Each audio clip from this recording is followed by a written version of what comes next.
It was a typical Sunday when my granddaughter Holly slipped a note under the dining room table. My hands trembled as I read it. "Grandma, call 911 now. Please don't let them know I told you." My heart stopped for a second. Carter, my son, was serving wine with a smile that didn't reach his eyes. Vanessa, my daughter-in-law, raised her glass for a toast that sounded too rehearsed.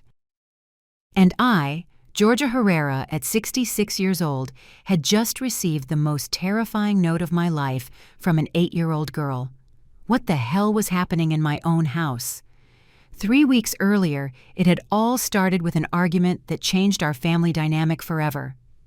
Carter had arrived that afternoon with Vanessa, but without Holly.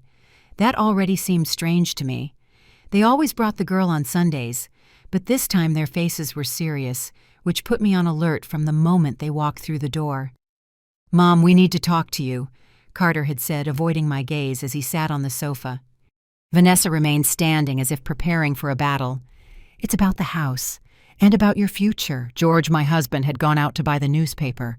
It was as if they had calculated the perfect moment to get me alone. I sat across from them, feeling the air in the living room grow thick and heavy. "My future?" I asked, although something inside me already knew I wouldn't like what was coming. "Mom, you're 66 now," Carter began, finally looking me in the eyes. "This house is too big for you and Dad. You can't maintain it like you used to." It was a lie. George and I took perfect care of our house. The garden was immaculate, the walls freshly painted, and every corner clean as a whistle. But I let him continue. "Vanessa and I have been thinking," he went on, taking his wife's hand. "It would be better if you transferred the house to us now, like an advance on the inheritance. That way you could move somewhere smaller, more comfortable for your age." The cynicism of his words hit me like a slap. George had worked at the factory for 40 years to pay for every brick of this house. 40 years of me getting up at 5 in the morning to pack his lunch, of saving penny by penny, of denying myself little luxuries so Carter could study, so he had decent clothes, so he never lacked anything. "An advance on the inheritance," I repeated slowly. "Carter, this house isn't just property. It's our home. It's where we raised your sister Claudia, where we celebrated your birthdays. Where—" "Mom, don't be sentimental," Vanessa interrupted me with a cold smile. "It's just a house, and frankly, you're both too old to maintain something this big. It would be more responsible of you to think about us, about Holly, about her future."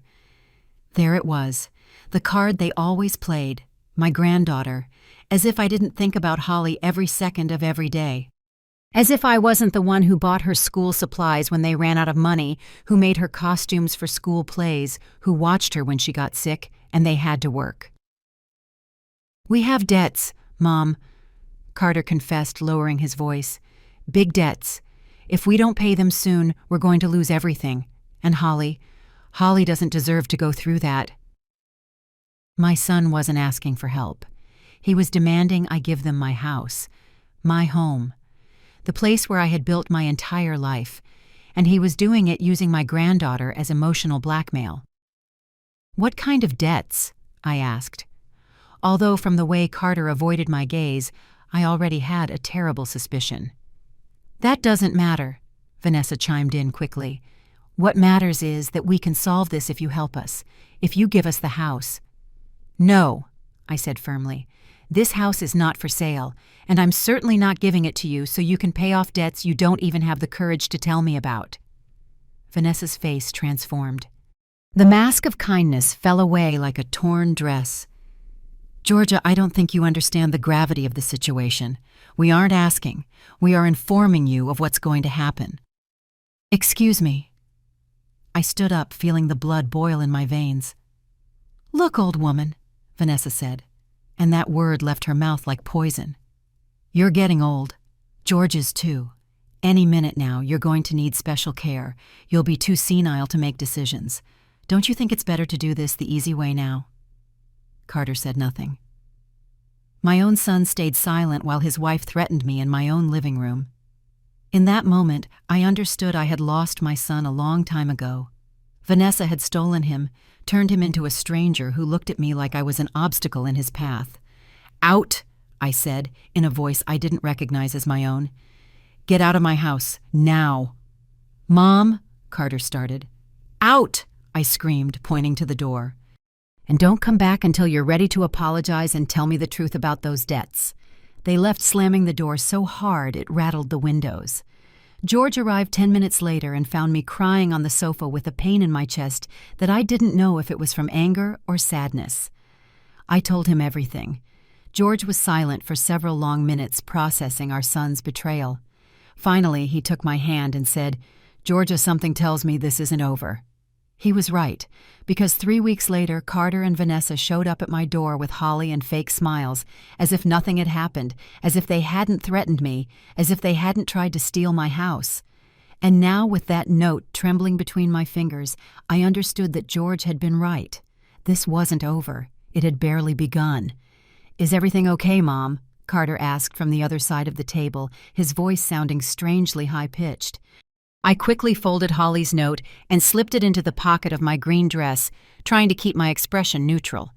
My granddaughter looked at me with those big, frightened eyes, but when Carter turned to her, Holly immediately dropped her gaze to her plate. "Of course, son," I replied, forcing a smile. "I was just thinking how delicious the food Vanessa made is." Vanessa smiled, but there was something calculated about it, something I didn't like at all. "Thank you, Georgia. I wanted this lunch to be special, familiar, like old times." Old times. Did she mean before she threatened me in my own living room, before she tried to steal my house? But I kept calm. Something was terribly wrong here, and Holly's note was the proof. George chewed his chicken slowly, oblivious to the tension in the air. My husband had always been a calm, trusting man. Too trusting, perhaps. He didn't notice Carter's nervous glances the way Vanessa controlled every movement at the table, or how Holly had barely touched her food. "Holly, honey, aren't you hungry?" I asked, hoping my voice sounded natural. "Not really, Grandma," my granddaughter murmured without looking up. "She's fine." Vanessa intervened quickly. "Kids just aren't hungry sometimes, right?" "Holly." The girl nodded, but I saw her little hands trembling slightly. My heart sped up. What had they done to my granddaughter? What did she know that I didn't? For the next few minutes, I tried to act normal while observing every detail. Carter got up 3 times to go to the kitchen for unnecessary things. More water napkins that were already on the table salt that nobody had asked for. Every time he returned, he exchanged a look with Vanessa. "You know what, Mom?" Carter said, sitting back down after his 4th trip to the kitchen. "Vanessa and I have been thinking a lot about our last conversation." Here it came. Whatever they had planned, it was already in motion. "Oh, really?" I replied, taking a sip of water. The liquid had a strange taste, slightly bitter, but I thought maybe it was just my nerves. "Yes," Vanessa continued, taking Carter's hand on the table in a rehearsed gesture. "We realized we might have been too direct, too harsh with you. We want to apologize," Carter added, and for a moment, I almost believed he was sincere. Almost. "We understand this house means a lot to you," Vanessa went on, "and we don't want to pressure you into making a hasty decision." Liar. Holly's note burned in my pocket like evidence that something horrible was happening, but I played along. "I appreciate you understanding that," I said carefully. "That's why," Carter continued, "we thought maybe you could come have lunch with us more often, spend more time together, as a family." "Yes," Vanessa added with feigned enthusiasm. "We could do this every Sunday." Holly would be thrilled. "Right, sweetie?" Holly nodded weakly, but when her parents weren't looking, she shot me a desperate look that broke my heart. I took another sip of water, and this time the bitter taste was unmistakable. Something was wrong with my drink. Very wrong. I set the glass down and pretended to keep eating, but my mind was racing. "Mom, are you feeling okay?" Carter asked, and there was something in his tone that wasn't genuine concern. It was expectation. "A little tired," I admitted, and it wasn't a lie. I suddenly felt strangely heavy, as if my thoughts were moving through molasses. "Maybe you should lie down for a bit," Vanessa suggested immediately. "After lunch?" "Of course." "Yes," Carter agreed. "You've been working a lot in the garden lately. Maybe it's too much for a woman my age." I finished the sentence for him, and something in my tone put them on alert. I didn't mean that. Carter retracted quickly, but I already understood. The bitter taste in the water, the insistence that I come for lunch, the nervous glances, Holly's desperate note, they were drugging me. In my own house, in front of George, in front of my granddaughter, they were slowly poisoning me. "Excuse me," I said, standing up carefully. "I'm going to the bathroom." In the bathroom, I pulled out Holly's note and read it again. "Call 911 now." But what would I tell them? That my son and daughter-in-law were drugging me? Did I have proof? Would they believe me? I looked in the mirror. My eyes looked strange, my pupils more dilated than normal. There was definitely something in that water. But I had to be smart. If I confronted them now without proof, they would deny everything. And if they really were drugging me, what did they plan to do next? I returned to the table, trying to walk normally, though my legs felt like jelly. "Everything okay, Grandma?" Holly asked, and in her eyes I saw a fear that made me understand the gravity of the situation. "Perfectly, my love," I replied, and gave her a discreet wink. I hoped she understood I had gotten her message. George was still eating, completely oblivious. He was drinking from his own glass without any problems, which meant they were only poisoning mine. Carter and Vanessa exchanged another look when they thought I wasn't watching. "Mom," Carter said suddenly, "you've been forgetting things lately." The question hit me like a ton of bricks. "I'm sorry." "Well," Vanessa intervened, "the other day when we spoke on the phone, you seemed a little confused, like you didn't remember our previous conversation." A lie. I remembered every venomous word they had said. "And George told us that sometimes you get up at night and don't remember why," Carter added. Another lie.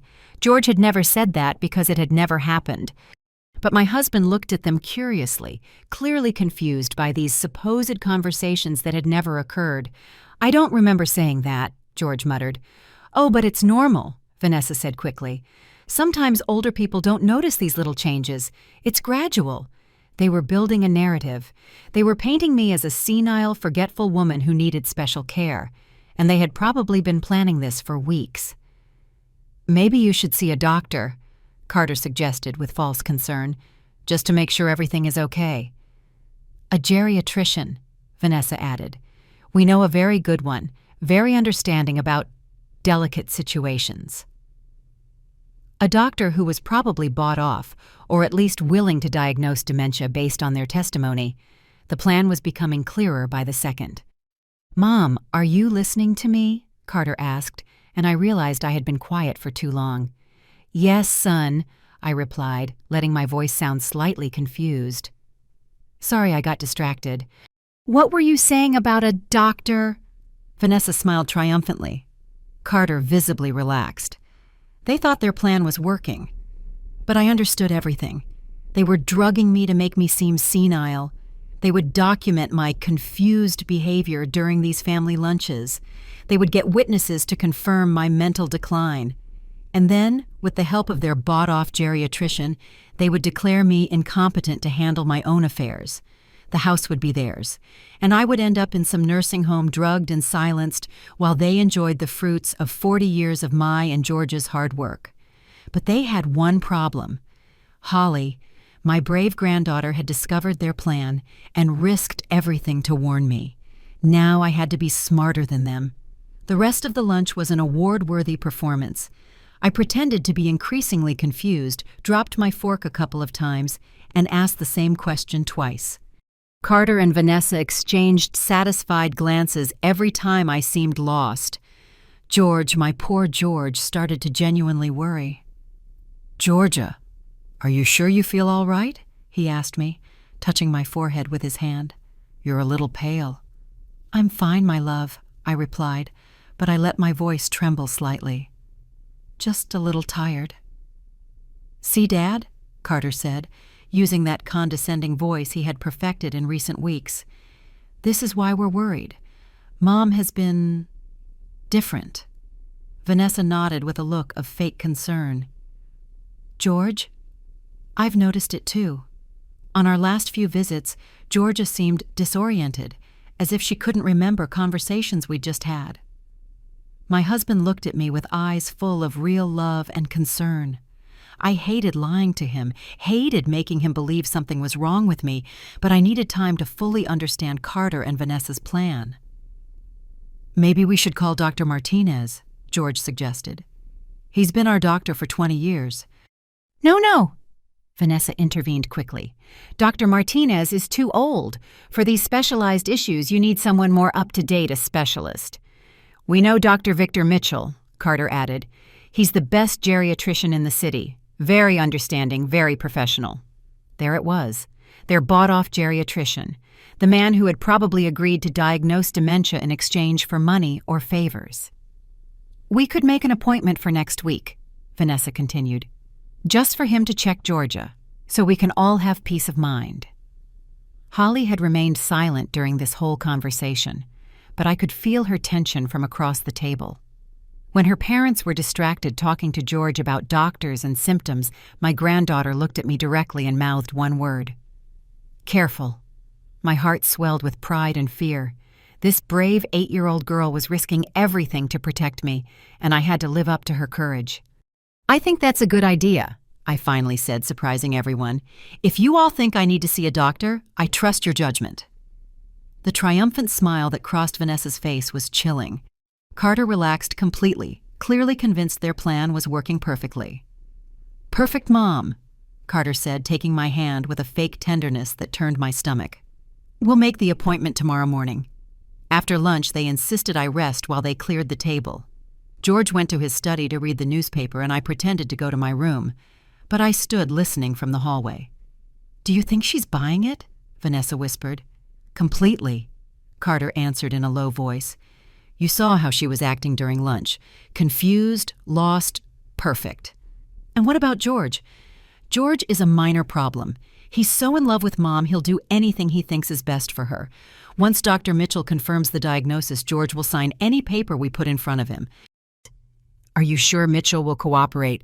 "For $50,000 and the promise of being our primary doctor when we control Mom's assets, Mitchell will sign whatever is necessary." My blood ran cold. They weren't just drugging and manipulating me. They had bribed a doctor to falsify a medical diagnosis. This was much more serious than I had imagined. "And Holly?" Vanessa asked. "She was very quiet today." "She's a kid," Carter replied indifferently. "She doesn't understand what's happening, and even if she did, who's going to believe her? I wanted to run out and scream at these monsters that my granddaughter understood perfectly what was happening, that she was smarter and braver than both of them combined. But I held back. I needed more information." "How long do you think it will take?" Vanessa asked. "A month, 2 at most. First the diagnosis, then an observation period where we document her decline, and finally the declaration of mental incompetence. Once we have legal guardianship, we can sell the house and pay off the debts. And if George resists, George is old and tired. Once he's convinced Mom needs specialized care, it'll be easier to convince him a nursing home is best for her, especially when the aggressive episodes start." "Aggressive episodes?" Vanessa's voice sounded curious. "A higher dose of the sedative will make her act erratically, aggressive, dangerous to herself and others. George will get so scared he'll beg us to put her in a home." I had to bite my lip to keep from screaming. They were planning to drug me until I was a shadow of myself, then use my altered behavior as an excuse to lock me away, all to get my house and pay off debts they had probably racked up from gambling or stupid investments. "It's a perfect plan," Vanessa murmured. "And afterward we'll have the house, we'll pay the debts, and we can start fresh. Holly will have a better life without having to depend on the whims of a senile old woman." A senile old woman, that's how they saw me. After everything I had sacrificed for Carter, after all the years I had worked to give him a good life, I was just a senile old woman standing in their way. I heard them move toward the living room, so I silently returned to my room. I sat on the bed, trembling not from the drugs, but from rage and fear. I had to do something. But what? If I confronted them now, they'd deny everything. If I called the police, what would I say? That my son was drugging me based on a bitter taste in my water, and a note from an 8-year-old. I needed proof. I needed solid evidence of what they were doing. and I needed to protect Holly, who had already risked too much to save me. I heard footsteps in the hall. Someone was approaching my room. I quickly lay down and closed my eyes, pretending to sleep. "She's asleep," Vanessa whispered. "Looks like it," Carter replied. "The sedative is working perfectly. In an hour, she won't remember half of what happened today." "Did you bring the camera?" My heart stopped. "Camera. Right here," Carter whispered. "Record while I ask the questions. We need to document her confusion to show Dr. Mitchell." I cracked one eye open just enough to see. Carter had his phone in his hand, clearly recording. Vanessa was next to him watching. "Mom," Carter said loudly, feigning surprise. "You're awake." I opened my eyes slowly, as if coming out of a deep sleep. "Carter, what time is it?" "It's 4 in the afternoon, Mom. We just had lunch. You don't remember." I feigned confusion, squinting as if trying to remember. "We had lunch when—" Carter exchanged a satisfied look with Vanessa. The camera was still recording. "An hour ago, Mom. Vanessa cooked chicken. Holly was here. You don't remember any of that." "Holly?" I repeated slowly. "My granddaughter was here." "Yes, Mom. She ate with us. We talked about taking you to the doctor. Do you remember that conversation?" I shook my head, pretending to be completely lost. "No, I don't remember. Why do I need to see a doctor?" "Because you've been forgetting things, Mom, like right now. You've been very confused lately." I let my eyes fill with real tears, because even though I was acting, the betrayal was real. The pain was real. "I don't understand," I whispered. "What's happening to me?" "Don't worry, Mom," Carter said. His voice sounded so tender that for a moment I almost forgot it was all a cruel act. "We're going to take care of you. The doctor will help us understand what's going on." Vanessa nodded solemnly from behind the camera. They were creating the perfect evidence of my supposed mental decline. "Get some more rest," Carter suggested. "When you wake up, maybe you'll feel better." They left the room, closing the door softly. I heard them whispering in the hall about how well the recording had gone, about how Dr. Mitchell would be impressed with the evidence. I lay there, my heart beating so hard I was sure it could be heard throughout the house. I had the evidence I needed, but now I had to be smarter than ever, because I knew if I made one mistake, I would end up exactly where they wanted me, drugged, silenced, and locked away, while they enjoyed everything George and I had worked for our entire lives. That night, after Carter and Vanessa left with Holly, I waited until George was asleep to execute my plan. My husband snored softly beside me, completely unaware of the danger hanging over us. I got up carefully, sliding out of bed like a shadow. The first thing I did was check the glass I had been drinking from during lunch. I had discreetly saved it in the kitchen cabinet while pretending to help clean up. Under the moonlight streaming through the window, I examined the bottom of the glass. There was an almost imperceptible white residue, like a fine powder that hadn't fully dissolved. I took a small plastic bag and carefully scraped that residue into it. It was very little, but maybe it would be enough for a lab to identify what they had given me. I hid the bag in the back of my jewelry box behind the pearls my mother had left me. Then I went to my study and took out my old cell phone, the one George always told me I should replace. I never thought I'd be grateful for keeping something so simple. I searched online for information about Dr. Victor Mitchell. What I found chilled my blood. Dr. Mitchell had been sanctioned 3 times by the medical board in the last 5 years, once for billing for services not rendered, another for diagnosing non-existent conditions, and a third for prescribing medication without medical justification. He was exactly the kind of corrupt doctor Carter and Vanessa needed for their plan. But I also found something more interesting. A 2-year-old news story about a lawsuit where Mitchell had been sued by a family claiming he falsely diagnosed their father with dementia to favor a son who wanted the inheritance. The case had been dismissed for lack of evidence, but the details were chilling. It was exactly what they were planning to do to me. I took screenshots of everything and saved them in a new folder on my phone. Then I looked up information on secret recordings and legal evidence. I discovered that in our state, a person could record conversations they were part of without the other party's consent. That meant if I could record Carter and Vanessa admitting their plan, it would be valid evidence in court. I also searched for labs that would analyze substances without a doctor's order. I found 2 in the city that offered private toxicology analysis. One of them, the independent forensic laboratory, promised results in 48 hours and absolute discretion. My next step was riskier. I needed access to Carter's phone to get the recording they had made of me that afternoon. I remembered he always left his phone charging in the kitchen when he visited, plugged into the charger we had bought especially for him. But that would have to wait until the next visit. For now, I had to focus on documenting everything. I wrote a detailed letter explaining the whole situation. The first argument about the house, the veiled threats, today's lunch, the drugs in my water, the conversation I had overheard, and the recording they made while I pretended to be confused. I dated the letter, signed it, and put it in the safe with our important documents. I also wrote a second letter addressed to my lawyer, Charles Miller, explaining everything and asking him to review my will and my power of attorney.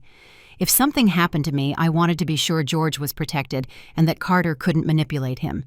As I wrote, my mind worked furiously planning the next steps. I needed to be very careful. If Carter and Vanessa suspected I was onto them, they might speed things up or even become violent. Holly had already taken enough of a risk by warning me. I couldn't expose her any further. At 3 a.m, I finally returned to bed. George shifted slightly when I lay down, but he didn't wake up. I watched him sleep and felt a mix of love and guilt. My poor husband had no idea our son had decided to betray us in the cruelest way possible. On Monday morning, Carter called early just as he had promised. "Mom, I got the appointment with Dr. Mitchell for Wednesday at 2 p.m. Does that work for you?" "Of course, son," I replied, keeping my voice neutral, "if you think it's necessary." "It's necessary, Mom. After what happened yesterday, George and I are very worried about you." Liar. George was worried. Carter was calculating how much money he could get from my house. "Is George coming with me?" I asked. "Of course, Mom. We want him to feel comfortable with the doctor, too. After all, if you need special care, George will be involved in the decisions." Special care. What an elegant way to say nursing home. "I understand, son. I'll see you on Wednesday then." "Mom, are you feeling okay today?" No more episodes of confusion. Episodes of confusion. They already had the medical vocabulary prepared. "I feel fine, Carter. A little tired, but fine." "Perfect. Get lots of rest. And Mom, don't go out alone, okay, just in case." "Just in case of what?" "Just in case you get confused or lost. It's just a precaution." He was isolating me, limiting my movements, creating the narrative of a woman who could no longer care for herself. After hanging up, I told George I had some errands to run downtown. My husband, worried by the previous day's conversation, insisted on coming with me. "George, honey, I need to go alone. It's women's business." "What kind of women's business?" "The gynecologist." I lied without blinking. "Just a routine checkup." George blushed slightly and nodded. 45 years of marriage, and he still got nervous about female medical issues. My first stop was the independent forensic laboratory. The receptionist, a young woman with red glasses, greeted me professionally. "Good morning, ma'am. How can we help you?" I took out the small bag with the residue from the glass. "I need you to analyze this. I think someone put something in my drink."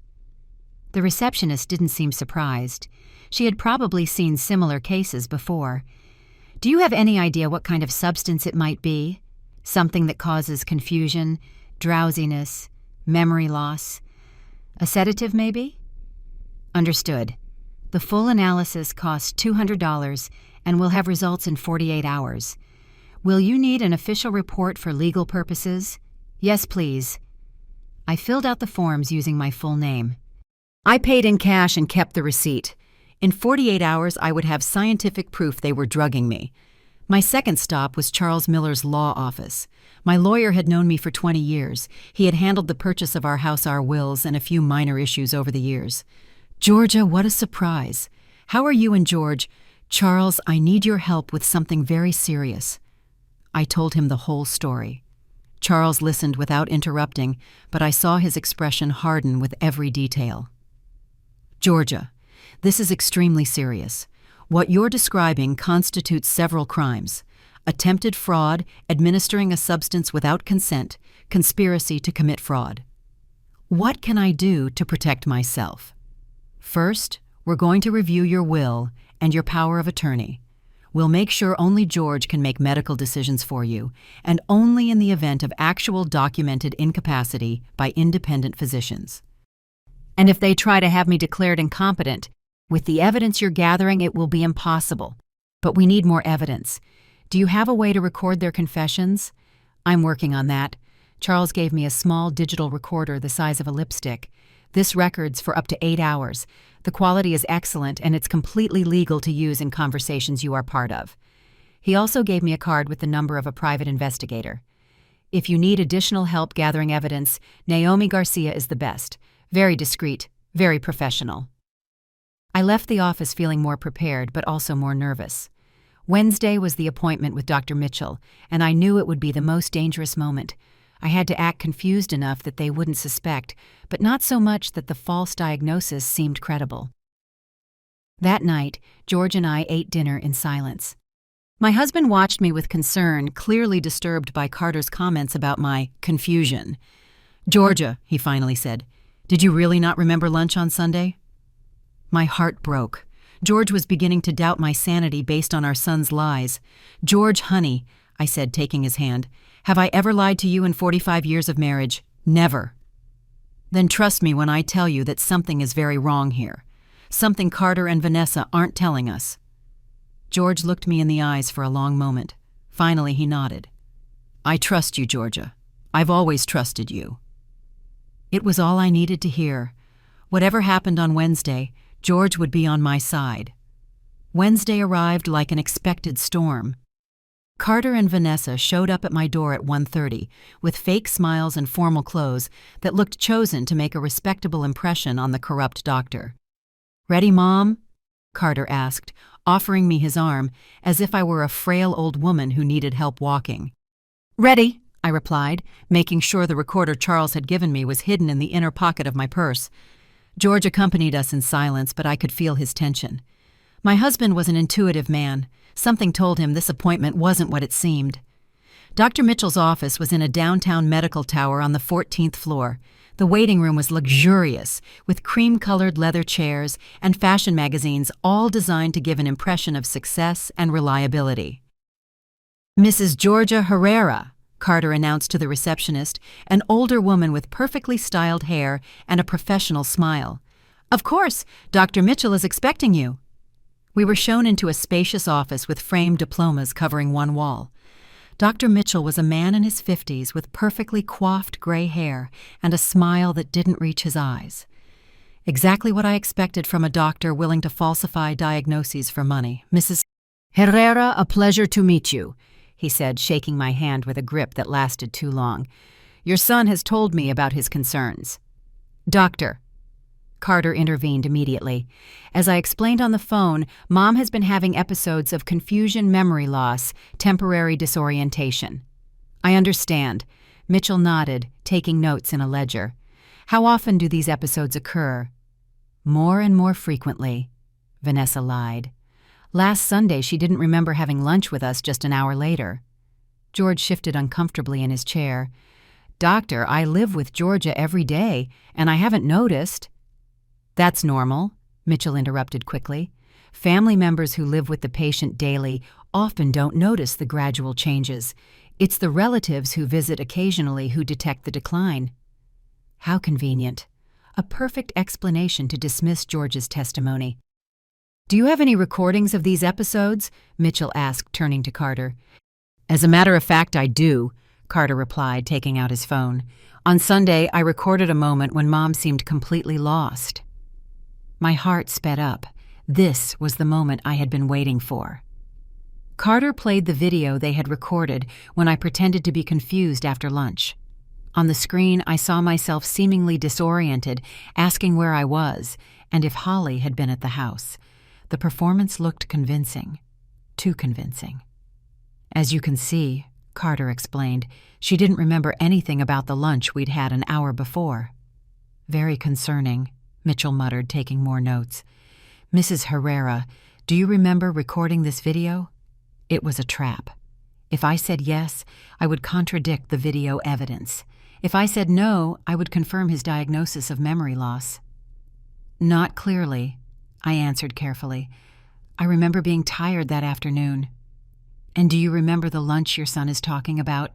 Vaguely, like in a fog. Mitchell nodded with satisfaction. We're going to do some simple cognitive tests. For the next 20 minutes, Mitchell asked me questions designed to assess my memory and orientation. I answered most of them correctly, but I feigned confusion on some dates and names that a person with early dementia might forget. What day is it today? He asked. Wednesday. I replied immediately. What's the date? I hesitated for a moment. March 15th. March 18th, he corrected me gently. What year is it? 2024. Do you remember what you had for breakfast this morning? I pretended to think deeply. Coffee and toast, I'm not sure. George looked at me with genuine concern. I hated deceiving him, but I needed this charade to be believable.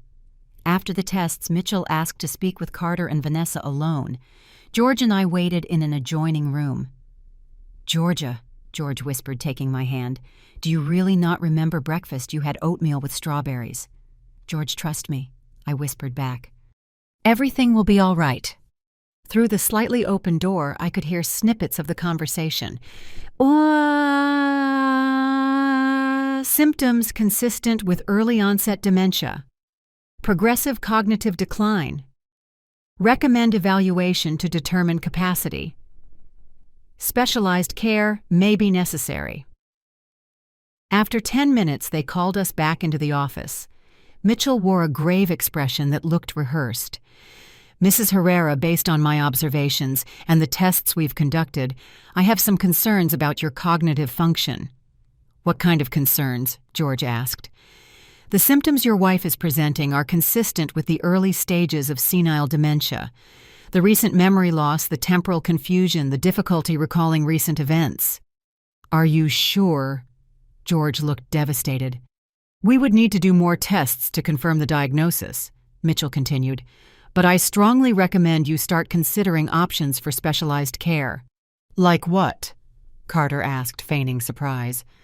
There are excellent geriatric care centers that specialize in dementia patients, places where she can receive the constant medical attention she is going to need. Doctor, I interjected, aren't there treatments, medications that can help? In stages as advanced as yours, medications have limited effectiveness. The most important thing is to ensure her safety and your husband's. Advanced stages. According to this charlatan, I had advanced dementia based on a 30-minute consultation and a fabricated video. How quickly does it usually progress? Vanessa asked with false concern. In cases like this, the decline can be very rapid, weeks or months. It's important to act soon. I understand, Carter said. Could you recommend any specific centers? I have several I work with frequently. I can give you referrals. And in legal terms, Vanessa asked, would we need any kind of documentation to protect her interests? There it was, the question they had come to ask.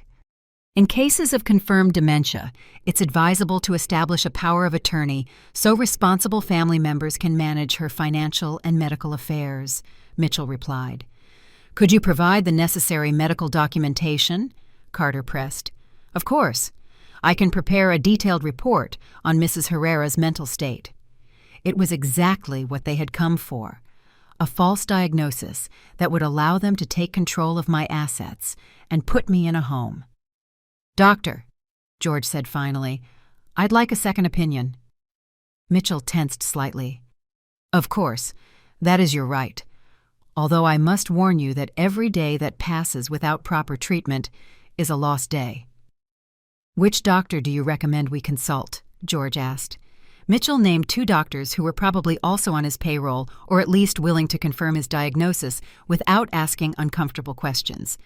We left the office with an appointment for the following week, and a list of specialized care centers Mitchell had personally recommended. In the elevator, Carter and Vanessa exchanged triumphant looks. They believed everything was going according to their plan. But I had something they didn't know. In my purse, the recorder had captured the entire consultation, including the specific questions about legal documentation and the clearly transactional tone of the whole conversation. I had the corrupt doctor on tape. Now, I just needed the lab results to complete my evidence. Justice was getting closer. That same afternoon, while George took a nap trying to process the devastating news of the supposed diagnosis, I received a call that would change everything. "Mrs. Herrera, this is the Independent Forensic Laboratory. We have the results of your sample." My heart sped up. "What did you find?" "The substance you brought us contains lorazepam in significant concentrations. It's an anti-anxiety medication that, in the doses detected, can cause confusion, temporary memory loss, and drowsiness." Lorazepam. They were drugging me with a psychiatric medication that perfectly explained all the symptoms they had been documenting. Is it dangerous? In the concentrations we detected, it's not lethal, but it would definitely alter your behavior and cognition. Do you need us to prepare an official report? Yes, please, as detailed as possible. It will be ready tomorrow morning. You can pick it up after 10. I hung up the phone with trembling hands, but this time from excitement, not fear. I had scientific proof that I was being systematically poisoned. On Thursday morning, Carter called early again. "Mom, how are you feeling after yesterday's consultation?" "Confused," I admitted, and it wasn't entirely a lie. "The doctor said some very worrying things." "I know, Mom. It's hard to accept, but Vanessa and I have been researching the center's doctor," Mitchell recommended. "There's a particularly good one very close to our house." Of course, a place where they could visit me frequently to make sure I remained drugged and silent. "Could you come for lunch on Sunday again?" Carter continued. "We want to talk to you and Dad about the options. Holly will be there." "Yes, of course. You know how much she loves to come see you." My poor granddaughter. She would have to witness another session of her grandmother being poisoned, but this time I would be ready. "Okay, son. We'll see you on Sunday." After hanging up, I went straight to the lab to pick up the official report. The technician handed me a sealed envelope with the full analysis. "Mrs. Herrera," she said in a low voice, "it's not my place to give advice, but if someone is drugging you without your consent, you should contact the authorities." "I'm already working on that," I assured her. My next stop was Charles Miller's office. My lawyer read the lab report with a grave expression. "Georgia, this is solid evidence of attempted poisoning. Combined with the recording from the doctor's office, you have a very strong case. What do I do now?" "We need more evidence of the conspiracy. If you can record Carter and Vanessa admitting they are drugging you, we'd have everything we need to press criminal charges. They're coming on Sunday again. They'll probably try to drug me again." Charles leaned forward. "Georgia, what I'm about to suggest is risky, but it could give us the definitive evidence we need." He explained his plan. It was dangerous, but it was the only way to catch Carter and Vanessa red-handed. Sunday arrived cloudy and cold. Carter, Vanessa, and Holly appeared at 12 o'clock sharp with the same old routine, but this time I had 3 recorders hidden in different places. One in my purse, one taped under the dining room table, and a third in the kitchen. "How are you feeling today, Mom?" Carter asked while Vanessa headed straight to the kitchen to prepare lunch. "Better," I replied. "Clearer." I saw Carter exchange a worried look with Vanessa. A day of mental clarity was not in their plans. Holly came up to me and whispered in my ear, "Grandma, did you get my note?" "Yes, my love," I whispered back. "Everything is going to be okay." During lunch, I carefully watched every move. Vanessa served the water from a specific pitcher, filling only my glass from that pitcher. The rest of them drank from a different pitcher. "Mom," Carter said as we ate, "Vanessa and I have been thinking about what Dr. Mitchell said." "Yes. We think it would be best if you started seriously considering moving to a place where they can take proper care of you." I took a sip of the water, immediately tasting the familiar bitter flavor. "You mean a nursing home?" "Don't call it that, Mom. They're specialized care centers. Beautiful places where you can socialize with people your age and receive professional medical attention. And George can visit you whenever he wants, and so can we. Holly could even see you more often. Lie after lie, all told with sweet smiles and worried voices. When would I have to move? I asked, pretending to consider the option. Soon, Vanessa replied. Dr. Mitchell says your condition can deteriorate rapidly. And what would happen to the house? There it was, the question they had been waiting for. Well, Carter said, feigning discomfort. We would have to sell the house to pay for the center's costs. It's very expensive, Mom. Sell the house. George looked alarmed. Carter, this house is our home. Dad, you have to be realistic. Mom is going to need care for the rest of her life. The good centers cost between $15,000 and $20,000 a month. Inflated numbers, no doubt, but they sounded convincing to someone who hadn't researched it. Besides, Vanessa added, the house is too big for you alone, George. You could move into a small apartment and there would still be money left over for George's care. All calculated, all planned.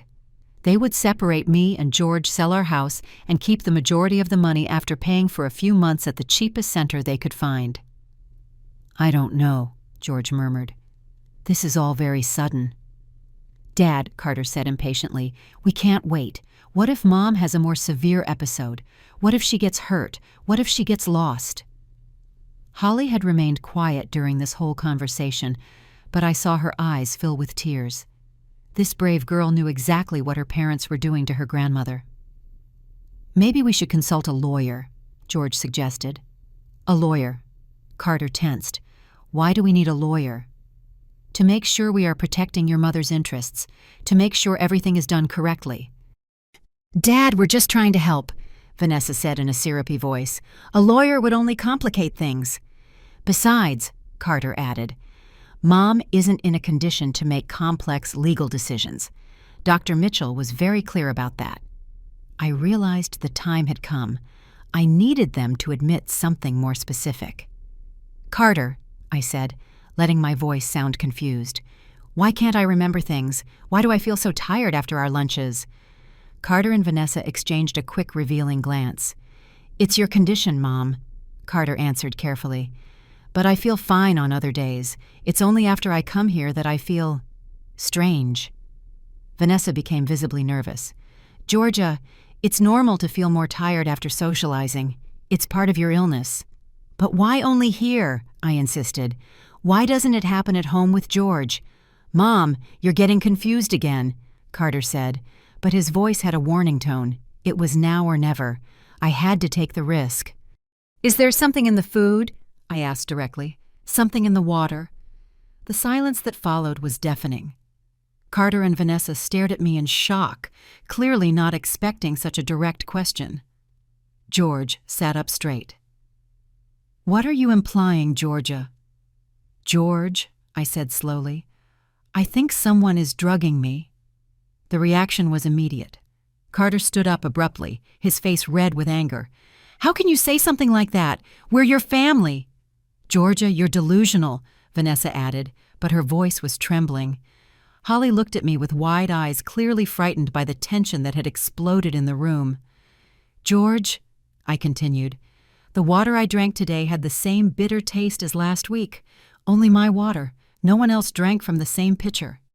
George looked at the two pitchers on the table, noticing for the first time that they were indeed different. Carter, George said slowly, why are there two different pitchers of water? The trap had worked.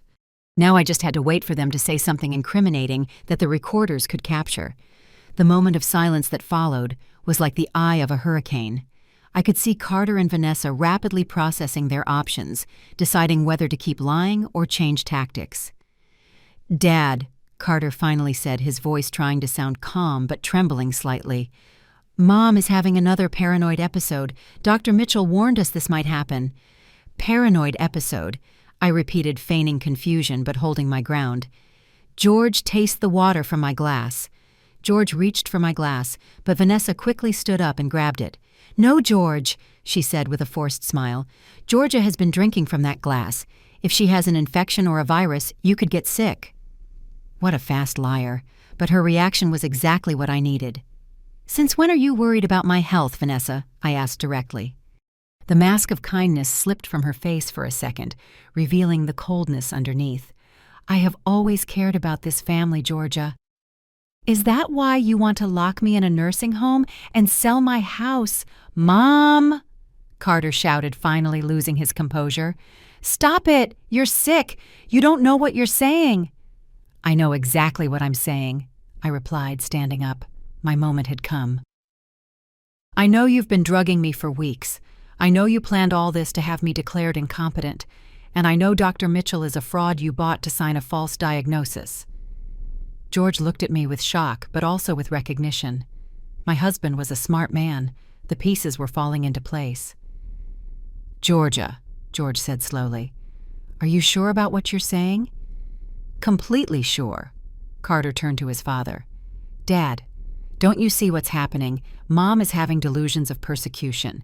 Dr. Mitchell told us this was common in patients with advanced dementia."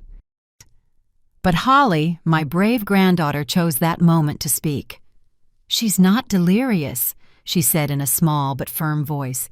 "I heard them." We all turned to the little girl. Carter and Vanessa turned pale. "What did you hear, my love?" I asked gently. "I heard them talking in the kitchen last week," Holly said, tears streaming down her cheeks. "Mom told Dad it was time to give Grandma more medicine to make her more confused." The silence that followed was absolute. Carter and Vanessa stared at their daughter in horror, not because she had discovered their plan, but because she had betrayed them. "Holly, you're confused," Vanessa said, her voice trembling. "You misunderstood what you heard."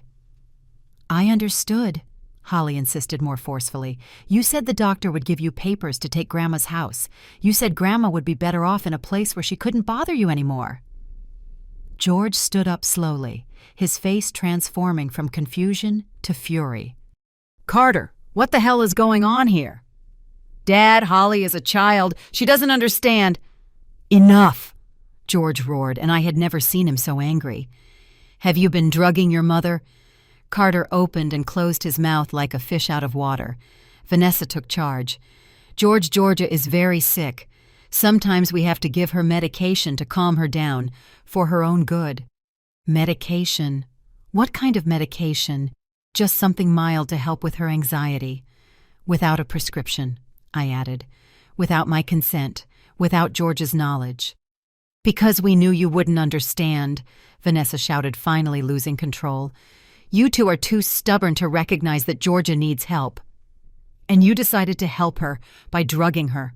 George was trembling with rage. "It was the only way," Carter yelled, now joining in. "You never would have listened to us. Mom never would have agreed to move voluntarily." There it was, the confession I needed. "So you admit you've been drugging me," I said calmly. Carter realized too late what he had said. I didn't mean—" "You said exactly what you meant," I continued. "You've been poisoning me to make me seem senile. You bought a corrupt doctor to diagnose me with dementia, all to steal my house." "It's not stealing," Vanessa screamed. "It's your inheritance. We're going to inherit it anyway." "After I'm dead," I said coldly. "But you didn't want to wait that long." George walked over to Carter, and for a moment I thought he was going to hit our son. "Get out of my house," George said in a voice I had never heard. "Get out now and never come back." "Dad, you have to understand." "Get out," George roared, "before I call the police."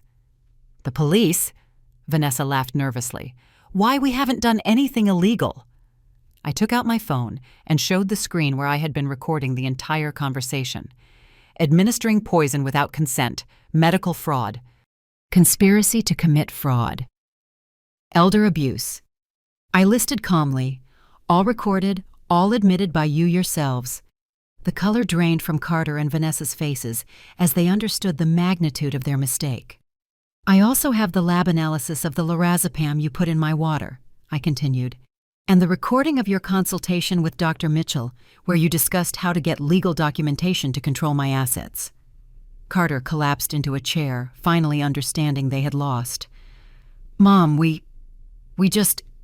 you just wanted to rob me." I finished the sentence. And you were willing to destroy my mind to do it. Vanessa was still trying to save the situation. Georgia, if you report us, what will happen to Holly? Do you want your granddaughter to grow up without parents?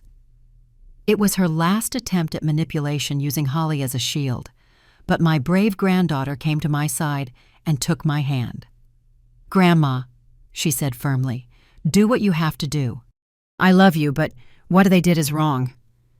In that moment, I knew I had raised this girl right despite her parents. George, I said calmly, call the police. Wait, Carter yelled, jumping to his feet. We can fix this. We can leave. Never come back. Forget all this. The same way you were going to make me forget everything, I asked, by drugging me until I didn't remember my own name. Mom, please. I am not your mother, I said with a coldness that surprised me. My son died the day he decided to poison his own mother. George was already dialing 911. Carter and Vanessa looked at each other in desperation, knowing there was no escape. 911, what's your emergency? I heard the operator's voice. I need to report an attempted poisoning and elder fraud, George said in a firm voice. It was the moment I had been waiting for. Justice was finally coming, but I knew this was only the beginning. The hardest part would come next. Rebuilding my life without the son I had lost, and ensuring Holly was protected from the parents who had proven they were capable of anything for money. The police arrived in 15 minutes that felt like hours. During that time, Carter and Vanessa alternated between desperate pleas and veiled threats. Holly stayed by my side, clinging to my hand as if it were her anchor in the storm. Grandma, she whispered as we waited, are they going to arrest my parents? Probably, my love, I answered honestly. What they did is very serious. Where will I live? It was the question I had been dreading. I don't know yet, but I promise you we will make sure you are safe and have everything you need. The officers who arrived were professional and thorough. Detective Peter Evans, an older man with gray hair and gentle eyes, took my statement while his partner, Officer Carmen Lewis, interviewed George separately. Mrs. Herrera, Detective Evans said, I understand you have evidence that you were being systematically poisoned. I showed him everything. The lab report, the recordings, the screenshots about Dr. Mitchell and Holly's testimony. The detective reviewed every piece of evidence carefully. This is very comprehensive, he commented. Did you work with an attorney to gather all this? Yes, with Charles Miller. He helped me understand what evidence I needed. Smart. Most victims of elder abuse don't have the presence of mind to document what's happening so meticulously. Meanwhile, I could hear Carter and Vanessa's raised voices from the living room as they spoke with Officer Lewis. They were denying everything, of course, insisting I was having paranoid delusions caused by my dementia. Are you going to interview Dr. Mitchell? I asked. Absolutely. If what you're alleging is true, he will also face charges for medical fraud and conspiracy. Holly was interviewed by a social worker specializing in minors who arrived an hour later. The girl repeated her testimony with a clarity and bravery that filled me with pride. When the interviews were over, Detective Evans returned to the room where we were all gathered. Carter Herrera and Vanessa Morales, he announced formally. You are under arrest on charges of poisoning without consent, conspiracy to commit fraud, and elder abuse. The handcuffs made a metallic click as they were placed on Carter's wrists. Vanessa began to cry, but they weren't tears of remorse, only self-pity. This is ridiculous, Carter yelled as they led him toward the door. My mother is sick. This is all a delusion. Carter, I said calmly, save your energy. You're going to need it for your legal defense. It was the last time I spoke to him as if he were my son. After they took Carter and Vanessa away, the social worker sat down with George, Holly, and me to discuss my granddaughter's situation. Normally, in cases like this, the minor would be temporarily placed with family services, while permanent custody is determined, explained the social worker, a young woman named Rosa Mason. Could she stay with us?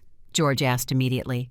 It's possible, but we would need to do a full evaluation of the home and your ability to care for a minor, considering your age and the recent trauma. We are perfectly capable of caring for Holly, I interrupted firmly, and she has been through enough trauma. Separating her from us now would be cruel. I understand your concern, but I also have to consider what is best for Holly in the long run. What do you mean by that? George was getting tense. Well, you are 66 and 70 respectively. Raising an 8-year-old is an enormous responsibility. Ms. Mason, I said in the firmest voice I could muster. My granddaughter just saved my life by risking her own. She demonstrated more courage and morality than adults 3 times her age. I will not allow the system to punish her for doing the right thing. Holly squeezed my hand. I want to stay with Grandma Georgia and Grandpa George. What you want is important, Holly, Rosa replied. But I also have to make sure you are in the best possible environment. It was George who resolved the situation. Ms. Mason, I respect your work, and I understand you have to protect Holly, but please allow us to prove we are the best option for her.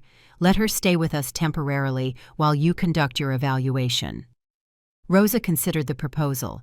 I can arrange temporary custody for 30 days while I complete the assessment, but I would have to make weekly visits and Holly would need to continue with psychological therapy to process everything. Of course, I agreed immediately. We will do whatever is necessary.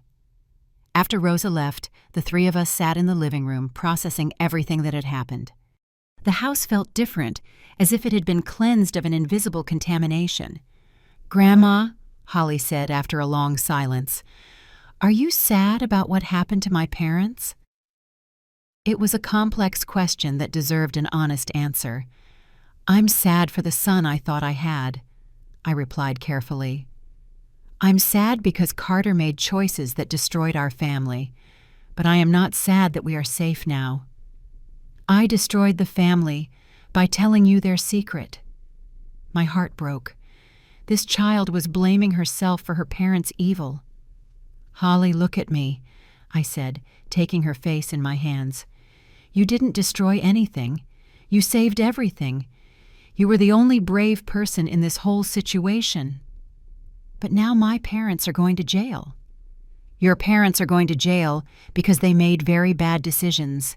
Because they chose to hurt the people they loved for money. That is not your fault.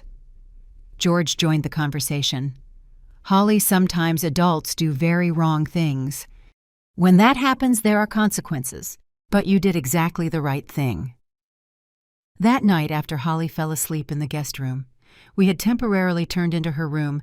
George and I sat on our bed talking. Georgia, George said, when Carter told me you were losing your memory, for just a moment, I doubted. I know, I replied, taking his hand. That was part of the plan, to make even you doubt me. I hate myself for that. Don't hate yourself. They were very convincing, and you know me better than anyone. That's why in the end you trusted me. How did you know you had to gather evidence? Because I knew nobody would believe my word alone. An old woman accusing her son of poisoning her. It sounds like senile paranoia, doesn't it?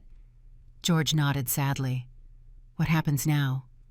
Now we rebuild, we heal, and we make sure Holly grows up knowing that you must always do the right thing, no matter how hard it is. And Carter? It was the hardest question. Carter made his choice. Now he has to live with the consequences. That night I slept better than I had in months. For the first time in weeks, I wasn't afraid of what the next day might bring. Justice had arrived.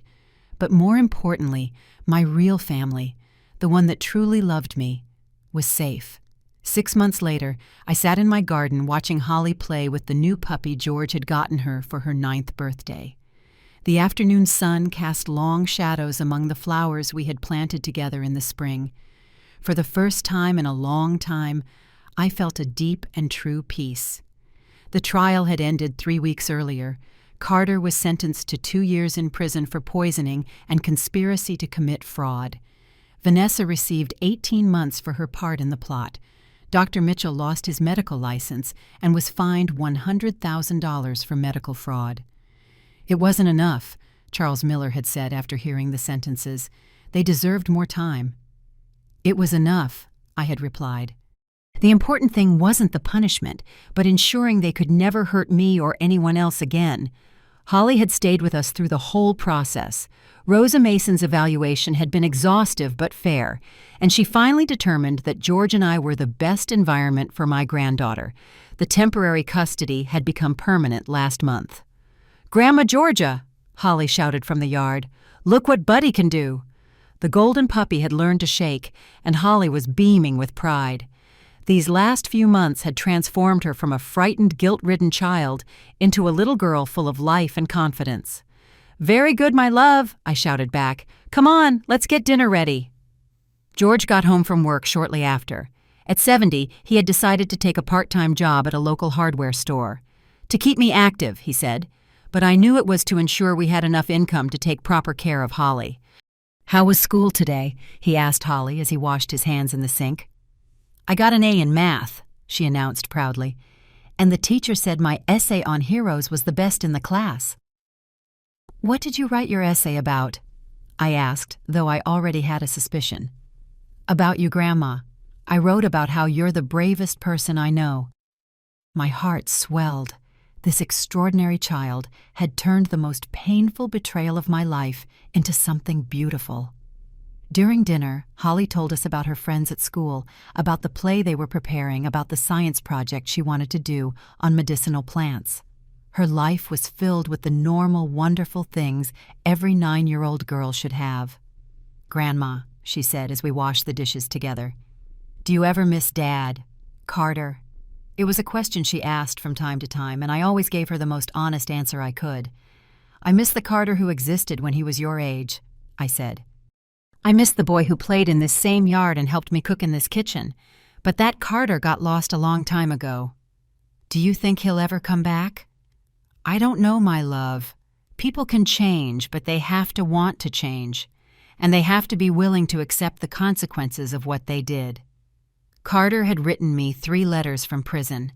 I had thrown all 3 away unopened. I wasn't ready to hear excuses or justifications. Maybe someday, but not now. Vanessa had tried to contact me through several lawyers asking for visits with Holly. All requests had been denied by the judge. The woman who had been willing to drug an old woman to steal her house was not someone who could be trusted near a child. That night after Holly fell asleep, George and I sat on the porch with our cups of tea just as we had for decades. "Do you ever regret fighting back?" George asked me. "Never," I replied without hesitation. If I hadn't fought, I'd be in some nursing home right now, drugged and confused while they lived in our house, and Holly would be growing up with parents who taught her it's okay to hurt family for money. "You were very brave, Georgia." "I wasn't brave," I reflected. "I was terrified. But sometimes doing the right thing has nothing to do with not being afraid. It has to do with doing what must be done despite the fear." George took my hand, the same hand he had taken 45 years earlier when we got married. "What do you think the future holds for us?" I looked toward Holly's window, where a nightlight cast soft shapes on the pink curtains. "I think we're going to watch an extraordinary girl grow up. We're going to teach her that real family isn't just about blood, it's about who loves you unconditionally. We're going to make sure she understands that doing the right thing isn't always easy, but it's always worth it. And us. We are going to grow old together in the house we built surrounded by real love. We're going to see Holly graduate, go to college, maybe get married someday. We're going to be the grandparents she deserves." Sounds perfect. "It won't be perfect, Dottie," I admitted. "There will be challenges. Raising a child at our age isn't going to be easy. There will be hard times when Holly misses her parents, when she asks questions I don't know how to answer, but it will be real. It will be honest. It will be true love." That night before sleeping, I wrote in my journal the words that summed up everything I had learned. Today marks 6 months since I discovered my son was willing to destroy my mind to steal my house. 6 months since I understood that family doesn't always mean blood, and that true love sometimes requires painful decisions. My granddaughter Holly taught me that courage doesn't come from size or age, but from the heart.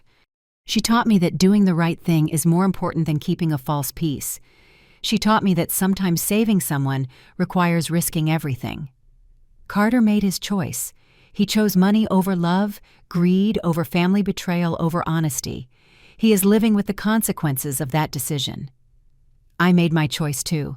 I chose to fight for my dignity, for my home, for my future. I chose to protect an innocent child who had the courage to protect me first. I regret nothing. Tomorrow, I will wake up in my own bed in my own house, with my mind clear and my heart at peace. I will have breakfast with George and Holly. I will help with homework. I will work in the garden. I will live a simple but honest life, surrounded by true love. At 66 years old, I learned that it's never too late to defend yourself. It's never too late to demand respect. It's never too late to choose dignity over comfort. And most importantly, it's never too late to start over. I closed the journal and looked at the ceiling, listening to the soft sounds of my home. George breathing deeply beside me, Holly coughing lightly in her room, the living room clock ticking away the hours. These were the sounds of a real family, of a home built on true love and mutual respect. For the first time in months, I fell asleep completely at peace, knowing I had won the most important battle of my life, the battle for my own dignity. And in winning that battle, I had saved not only my future, but the future of my extraordinary granddaughter. Justice had arrived, and with it, true happiness.